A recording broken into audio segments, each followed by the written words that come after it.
Good morning, class. So today we are going to continue talking about graphs and data analysis. So previously throughout the week, we've been talking about the different kinds of graphs that we see and also how we are able to read the data that is provided. So as a warm-up for today, I have provided you with 3 vocabulary words that are here on the board, and I have given each one of you a picture of the word. So as I call the word out, you are going to be responsible for bringing up the picture and putting it next to the word that it belongs to. So for the first word that we have here is frequency table.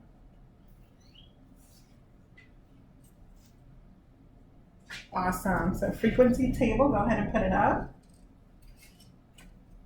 Awesome. Okay. And then the next one that we have is dot plot. Who has a picture of a dot plot? I do. Awesome. Go ahead and put it where it belongs. And then the last one we have for today is stem and leaf plot.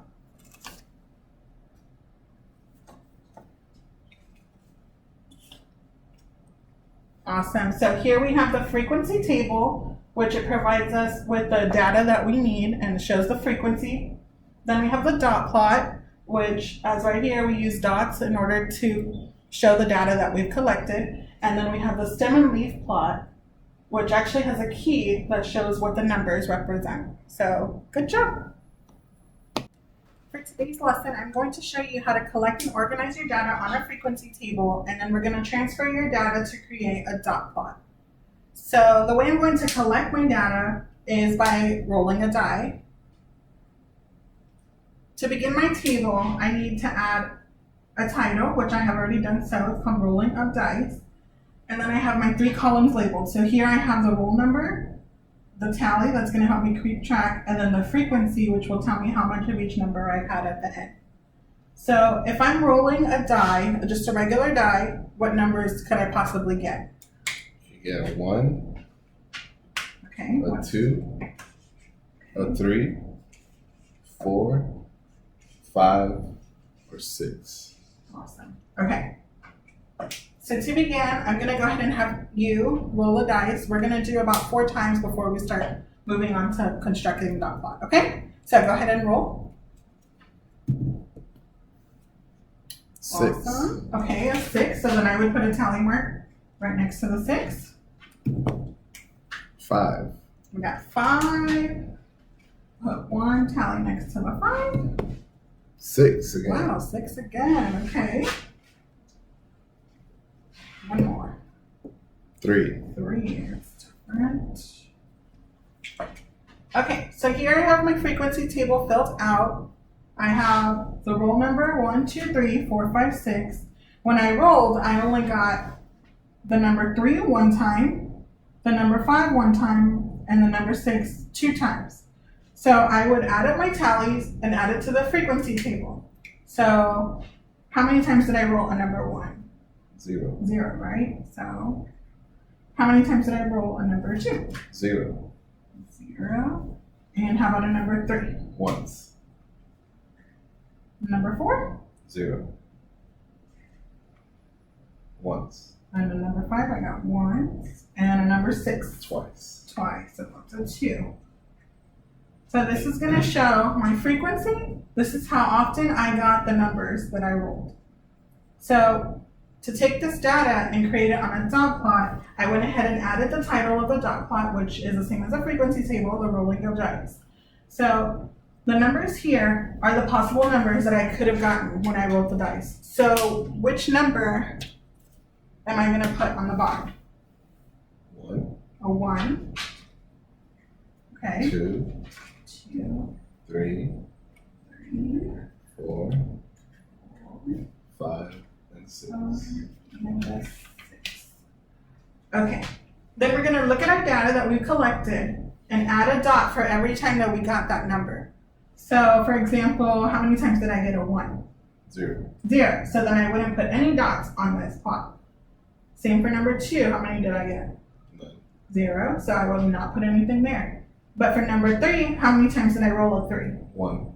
1. So then I would put 1 dot above the 3. Okay, and then 4? 0. 0. 5, how many times did I get it? Once. 1. So then I would also put a dot, one dot for the 5 that I got, and then last number was 6. Twice. Twice. So it's 2 dots. 1 and 2. Okay, so we've collected our data. We have constructed a dot plot that shows our data that we collected. What could you tell from my data? That 6 was rolled more often. Awesome. Okay, the 6 is a little more often. So how were you able to tell that?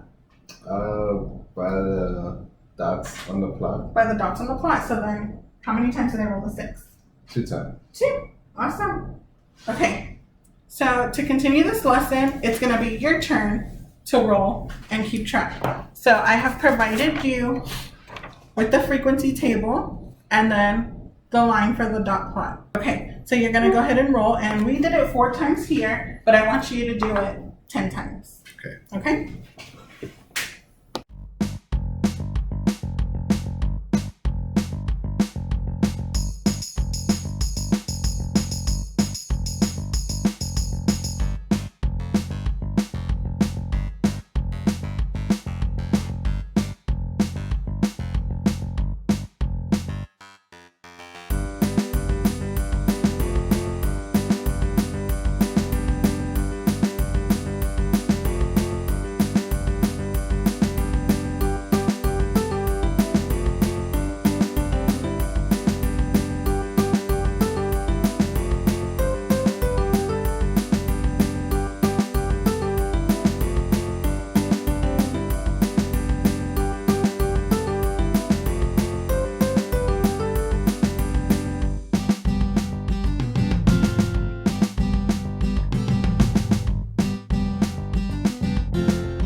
So after the students have completed the activity, they will share their data with their partner or their neighbor, or even with the class. The teacher can call on students and ask them to compare their data to someone else's.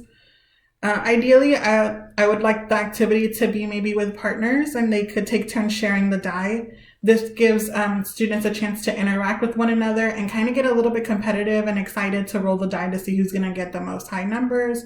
And then they can actually discuss with themselves, and we'll do like a think, pair, and share type of thing to end the activity and kind of go over what they've learned and how they were able to collect their data successfully. So yeah, that's my lesson.